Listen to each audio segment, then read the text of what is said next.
whatever it takes. I know I can make it through. A Degrassi podcast with Kelsey and Holland too. I know I can make it through.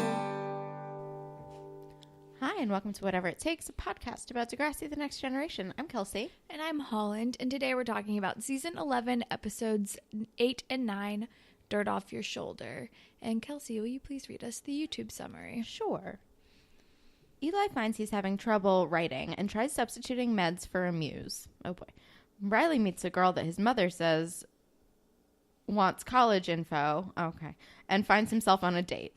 Casey lingers at work to avoid Jenna and his parental quagmire. They can't write a real sentence, but they can write quagmire? This is like braggadocious all over again. Oh my god. Hashtag never forget braggadocious.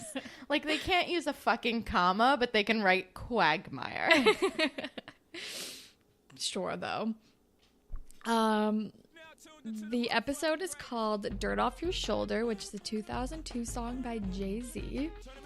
And it has been stuck in my head since this morning. I don't actually think I know the song. If I do, then I didn't realize this was the name of it. I don't know. I feel like you know that this was the name of it because okay, then I haven't heard it. He says dirt off your shoulder like 600 times. Okay, then I definitely haven't heard it. It's most of the chorus. But as far as this episode goes, I don't really know. I guess, like, Riley's playing off the fact that he's gay with his family. He's pushing it away. I don't know. I mean, I think it could maybe work for maybe Eli because he's, like, getting rid of, like, his Claire baggage. I mean, really. Is he?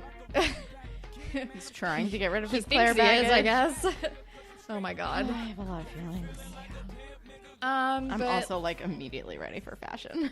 Yeah, same. So let's just dive into it. Eli's leather jacket is back. Yep. And Claire's wearing a plaid jacket. I like Zane's sporty blue jacket. Lots of jackets. Imogen has these lace gloves. Oh yeah, and she's wearing like a black and pink Argyle tie with her uniform. Of course she is. She's got that scene queen thing down. At the beginning of part 2, Eli's wearing a different jacket that I don't think we've seen before that I like. Is it like the green Black Parade jacket? Because that's something that happens later too. Possibly. Claire's wearing like a spotty heart cardigan. Casey's wearing a fucking bandana at work. Yes, he is. Riley looks good in a Henley. Imogen is wearing this like dumb like stringy circle necklace. Yeah. Also, her Claire outfit is actually hilarious, though. I hate Claire's blue bow headband. Fiona wears red tights at one point. Riley is just straight up wearing sweatpants. Marisol has a skinny scarf. Did we talk about Zane's obvious pleather jacket? No. I looked at that and I was like, that is not real. Oh, Imogen also has a Black Parade jacket, and she and Eli both wear them at the same time. Hate it. And Fiona will not quit her Blair Waldorf short ties. And Casey's fucking work hat. His cowboy work hat. I cannot. That's all I got. But it was a lot. I remember taking a lot of notes throughout the whole thing, fashion-wise. Lots of stars in my notes. There we go. But the episode starts with, like, Eli arriving to school with his goddamn skull cane. Never, like, oh my god. He and can't. I think he's with Adam. Yeah. And then Claire comes up to him and is like, hey, I have to cover the school play. Sorry, I didn't choose this. Can I talk to you about it because you're writing it? And he's like, yeah, sure, I'll give you a great story. And it's awkward and nobody wants to be there. Pretty much. Oh, and then he is talking to Adam about the play.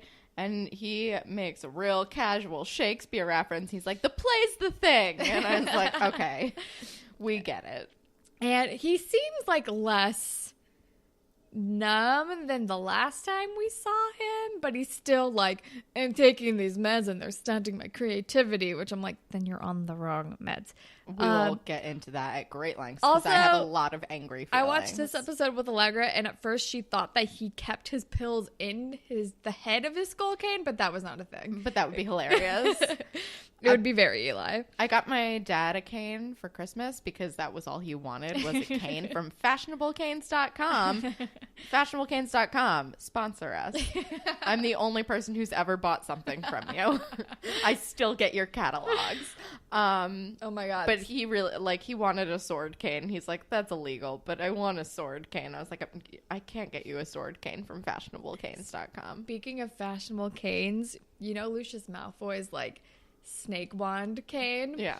My next door neighbor ordered one of those out of the catalogs that come in the Harry Potter DVDs and used it multiple years in a row when he was a pimp for Halloween. Fun fact. Oh my God.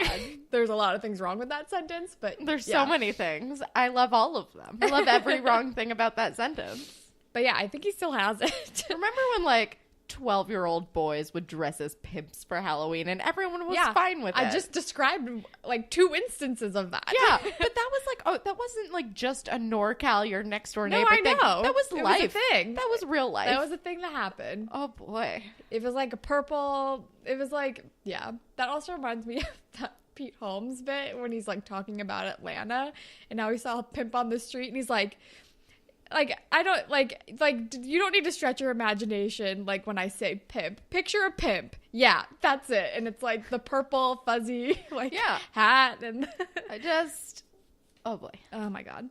There was a really good episode of Hound Tall. The Mushkasher podcast? Oh yeah. It's really good. But there's a really good episode where he interviewed an actual pimp, from an old school one, from the 70s. Cool. It was really cool. I would listen to that. It was a really interesting episode. Anyway, he's taking his meds and he's my creativity. And then we're with Zane. Zane is out front at school and Riley's arriving and his mom is still in hardcore denial and apparently hasn't talked to him a lot since he tried to come out to her. Yeah. And then she's she's saying how her friend's daughter wants to ask questions about a sports scholarship or something. And obviously the girl's name is Athena. It's guess what? She's great, guys. Also, Riley looks older, but he also looks really good in this episode. Really good. Well, I think they tend to always look better to us when they look older. True. I'm not going to be crushing he's on a 16-year-old. He's lost some baby fat in his face, and he's looking angular and nice. There you go. But then we're in drama, and Eli's trying to talk to Fiona about his first draft of his play, and there's a troll queen involved, and Fiona's what the fuck are you talking about? We're not gonna have some post-apocalyptic play, because of course that's what Eli pitched, and he's but that was my idea, and she's try again. Basically. Pretty much. And we don't know Imogen's name yet, so my note is Mean Nerd is still staring at Eli. And then we're with Casey and Jenna. And Jenna's mad because Casey still sucks. Yeah, and Casey looks really uncomfortable holding that baby. Oh, wait. That's in between all of this because Eli's pitch, we go back to him acting out the last scene of his proposed thing. And he's and it has to do with bites the last remaining apple as it slowly browns. How are you going to show that on stage? Also, right? This play sucks. Also, Ms. Dawes is a gem. Yeah. And she's you are a great writer, but this is not your best. And she's saying that it lacks nuance.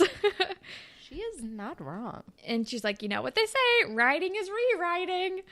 And she, again, not wrong. She's great. I like her as all of the kinds of teachers that she is. She's great as all of the kinds. And then we're in the weight room, and it looks like Riley's benching something way too light for him because he's just yeah. Boo, boo, well, also, it's they're tiny weights too. Yeah. And he's talking to Zane about how his mom hasn't been talking to him, and then she's kind of starting to talk to him again, so he's gonna do something for her that night, but he doesn't specify. Yeah. And like cancels plans with Zane. Yeah. Also, apparently Mr. Simpson is doing like a health and fitness initiative at the school, and he put Zane and Riley in charge for some reason. And they're like, what about, I think, is this when they decide? No, they decide dodgeball later. But they're like, how are we going to get the people to take 10,000 steps a day? And I'm like, give them a Fitbit? I don't know. I don't know. Make them do laps around a track? I don't know, dude. But then, I don't know. At some point, we learned that Dave is home with the sniffles because I wrote that down. But I'm just glad he's not here. Same. And then I think Eli is with Adam. And Eli's like popping a pill, and Adam's like, "How didn't you already have one of those like earlier?" He's like, "I'm allowed to take up to 3 a day," and Adam's like worried about him and his medication. And then I think Claire, they're like in the radio room, and Claire comes in to interview, and he like is avoiding her questions because he like doesn't actually have a concept for the play yet. Yeah, and then he's like, "Gotta go by," and he walks into a door. He says it's suspenseful, tear-jerking, and dazzling, and that's about all she gets from him. And she's like, that's vague. Can you tell me more? And he's like, "Gotta go by," and walks into a door, Craig style. Yeah. Remember, I miss Craig. I know, me too. Like every day, forever. But then we're at work with Casey, and he's wearing that dumbass bandana. And he and Marisol are getting very friendly at work. Yeah. She's very flirty. He's very flirty. He's unhappy at home. It's not also great. She's doing this fun like making up stories about strangers game, which is like the most endeared I've ever been towards Marisol, because I'm like, that looks like a fun game. I mean, Marisol finally has kind of a personality. Thank God. Finally. Yeah.